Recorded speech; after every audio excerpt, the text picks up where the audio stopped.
everyone, it's Bethany. Welcome back to the 25 Days of Cricut Cheer. We are nearing the end. I hope you've been enjoying these videos as much as I've enjoyed creating them. So in this video, we are going to be doing one of my favorite crafts. I love doing this. It's really fun. It looks really cute in the end, but we're going to be making a little button wreath, and you've seen me do something similar in the fall when I did a little monogram button pumpkin, and it was so cute. I'll go ahead and link it in the corner in case you missed it because it's so sweet. But we are going to be doing a little wreath on this little palette sign. I don't remember where I purchased this, but it's a little circular palette sign. It's very cute. I actually painted it, so it comes in natural wood, but I painted it with some chalk paint, and I'll go ahead and link all the materials that I use in this craft in the description box below the video. But I also had a little dilemma with this because it came with original holes right here and right here, and if you'll notice, it does not line up. It's kind of hard to see on camera, but it doesn't line up with the little palette, so it would hang crooked. So I had my husband actually drill me some new holes, and I'll fill that little third hole after the video. But it looks really cute now, and now it's a little bit easier to also fit some ribbon through. So we have our little palette sign. We have a little bit of ribbon.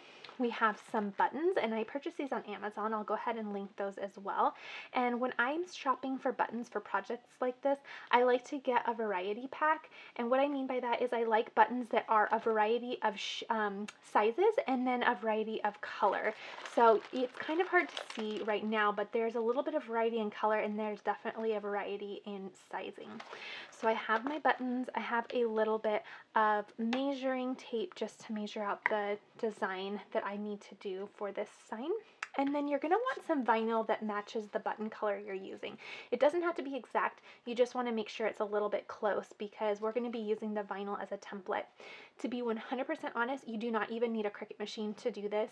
I like to use a Cricut machine because I like to create a template for myself. And you'll see me do that in this video. But if you don't have a machine, if you are just here visiting just to get a little bit curious about Cricut and to see what the machines do, if you don't have one right now, then you can certainly still do this craft. All right, so what we're going to do is also use hot glue and a little weeding tool. And then I'm going to be using my Explorer Air 2 for this whole tutorial. So I'm going to hop into Design Space.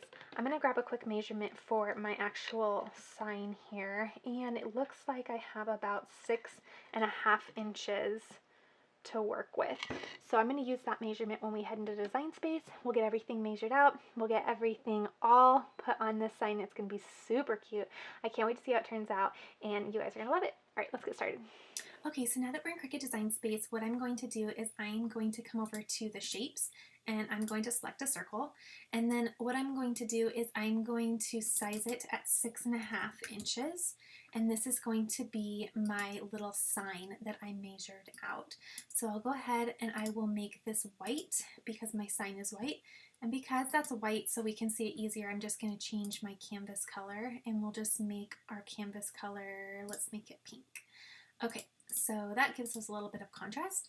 Now what I'm going to do is I am going to grab the circle feature again, and I'm going to create a little wreath. So first I'm going to kind of get an idea for the size of my wreath. I'm thinking that looks good to my eye. So that's at about 4.8. So let's go ahead and start there. I'm going to pull it off, and what I'm going to do is I'm going to grab another circle, and I will make that a different color so that you can really see it. But I am going to now create a little wreath here, and that sizing actually looks good. So what I'm going to do is select both of them, and then I am going to say align center, and that just centers the circles together. It barely moved, so I had it pretty perfect there. And then with them both selected, I'm going to come down and select slice. So what that does is it's going to slice that circle out of my bigger circle, and I can go ahead and delete the smaller circles. Whoops, just these two. And then I'm left with my little wreath template here. From here you can size it up and down accordingly. I really liked it at about that 4.8 size. I thought that was really, really nice. So now what I'm going to do is I'll just go ahead for visual purposes and make that green. This is going to be my little wreath that's going to cut out on my vinyl, and that's going to act as a template. So now what I can do is, don't mind the alerts over here. This is, my joy is selected, so it's saying that it's too big for the joy, but I'll go ahead and select my Cricut Explorer, and that hides the alerts. You can certainly do this on the joy. You'd probably just need to size it down or slice it to make it fit through the joy. Okay, so now what I'm going to do is I'm just going to delete that larger circle because I just need to cut out the green. And I'll go ahead and say make it. It's going to place it right on my mat so I can say continue. And then I'm going to go ahead and browse all materials. I'll go all the way down to vinyl. The vinyl I'm using is Oracle 651. It's one of my favorite vinyls to use, but I'm going to use the premium vinyl setting, and then I'll say done. I'll go ahead and load my mat and get this little template cut out, and then we'll get to gluing. Okay, so now what I'm going to do is just place my vinyl on my mat. And I just have my blue light grip mat, which I like to use for vinyl. And I'm just going to place my vinyl right on the mat there, and we'll get it all cut out. Okay, so loading my mat, and then I'll just press the flashing C to cut. This will be super fast. It's just going to cut 2 circles, essentially, to make my wreath. Okay, so I have my vinyl all cut out, so I'm just going to weed out my extra vinyl here that I don't need as part of my design. Woo! And then I'll be all set. So this is just going to be my little template that I'm going to put on my actual sign. And so I'll grab some transfer tape. I'm just going to be using some masking paper transfer tape, and it works super, super well for vinyl. I'm just going to grab a piece that's big enough. Okay, and then I'm just going to place my transfer tape right over my little wreath here. And I'll use my little scraper tool to make sure that it's going to go ahead and have the vinyl meet the transfer tape, and that's what's going to pull that vinyl off of the sheet that it was cut on. Okay, and then with it placed upside down, I'll just go ahead and remove that little cutting sheet that it was cut on, and then we'll go ahead and place it right on our little sign here. So I'm going to get that as centered as I can. Okay, so that looks good to me. So once you have it where you want it, you're just going to, I like just to press it down with my fingers first, and then I like to go in with my scraper tool.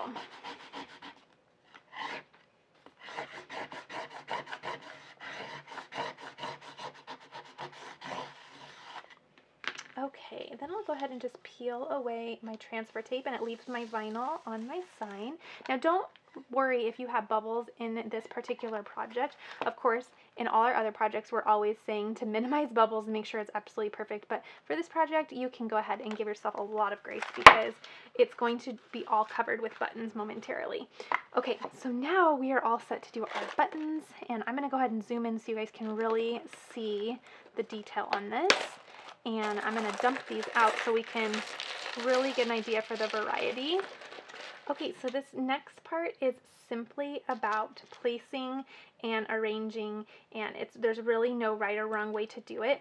What I like to do is I like to start with some bigger buttons and do my base layer first.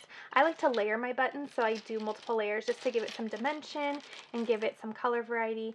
So what I do is I like to pick some of the bigger buttons first, grab my hot glue, and then I'm just going to start placing them on my wreath. And I like to ensure that I don't select 2 buttons that are the exact same to be next to each other, just because visually it looks better to have a little bit of variety. So don't worry if you can see vinyl in between. We are going to cover that on our second layer, and it's all just about being patient and doing a little layering. So if you don't have a Cricut machine, what you can also do is you could just draw with a pencil your design underneath. You could also print out on a printer your design. All you really want is just a template to follow. If you're better at just freehanding it without any template, then by golly, go ahead and do it. I love to have a little bit of a template because it allows me to focus on other things instead of focusing on placement. So the template just makes it really easy. It kind of makes it more mindless because you can just quickly create once it's on there. Okay, so I went ahead and placed the last button on that first layer. Again, don't worry if you can still see vinyl, but again, that's why you want to choose a vinyl that's close to the color of your design, because then it's not so obvious even as you are creating your layers. It won't be so obvious what's underneath. Okay, so now for the second layer, I like to go in and I like to focus on getting buttons in between the main buttons so that it covers that vinyl that is exposed. So again, I'm just going to always make sure you have some hot glue, extra pieces on hand. This takes a little bit of hot glue. Okay, so I'm just going to go through and place some in the middle. Again, watching out for my variety to make sure that I don't have anything too close or too similar. And also remember, you don't have to stay in that perfect circle of that template. It's really just giving you the basic shape that you want to, design around. But in real life, a wreath is not going to be an exact perfect circle. You're going to have little areas where their leaves kind of bunch out, and so don't worry if you have some overlapping where it goes beyond your template, because that's going to make it look even more lifelike. So like what I mean right here is this button is going away and further than the template, and that's just fine. So now I'm just going to continue layering, getting variety of sizes, and it's going to turn out really cute.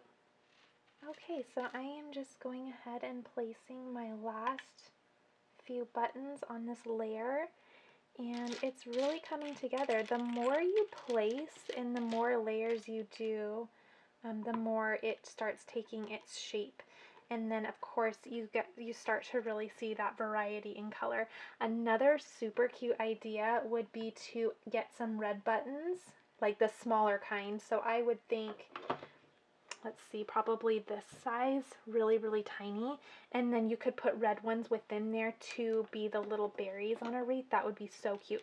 I am going to be incorporating red in a different way, so I didn't do that, but that is another idea in case you wanted to know about a little variety that you could do with this. So I'm going to go ahead and just remove the little strings, super easy to take off, and then I'm going to probably add, not an entire another layer, but I'm probably just going to place a couple more here and there just to get the exact look that I want.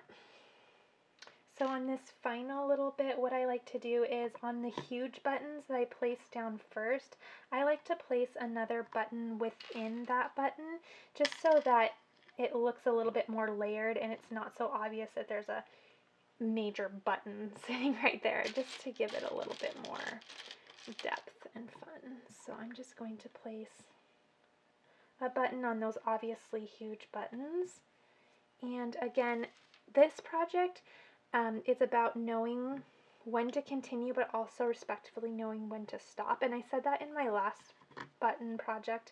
It's one of those things that only really you can decide, but you also want to know when, that it's done and you don't want to take it too far. But all that being said, there's really no way to mess it up. This would be a hard project to mess up, so just have fun with it. I've done this so many times. I've done like a state. I did our home state, and that was really cute out of a button, and that's super fun. But I'm thinking that looks good. I don't want to overdo it, but I'm thinking it looks really nice.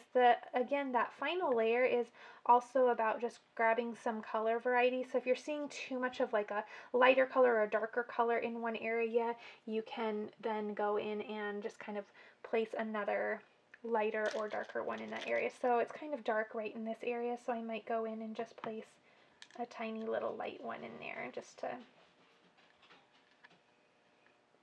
bring some variety.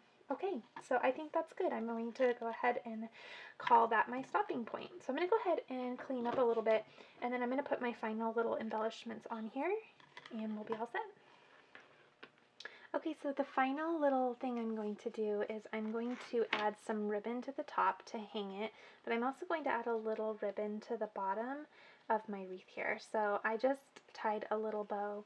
I thought it was really cute, and then I'm going to add some hot glue to the back of it, and then I will simply place it right in the bottom of my wreath. It looks really, really cute. Hold it for just a few seconds here, and I can trim that one side. It looks a little tad longer. Okay, that looks good. Okay, so I love how that turned out. That's so cute. Now what I'm going to do is I'm just going to take some ribbon and I'm going to get it all woven through the top so that it has a little place to hang. Okay, so here's the final look. I love how this turned out. It's so easy, so simple, and it makes for just a really simple little Christmas decor. Of course, you can add the other red buttons if you'd like to add little berries. I think that'd be super, super cute. And again, personalize it with any ribbon that you would like, but I loved how this turned out, and I hope you did too. All right, everyone, be sure to give this a thumbs up and make sure you're sharing the video so that we can help inspire other people to craft for 25 days in a row for Christmas. All right, everyone, I'll see you in the next video.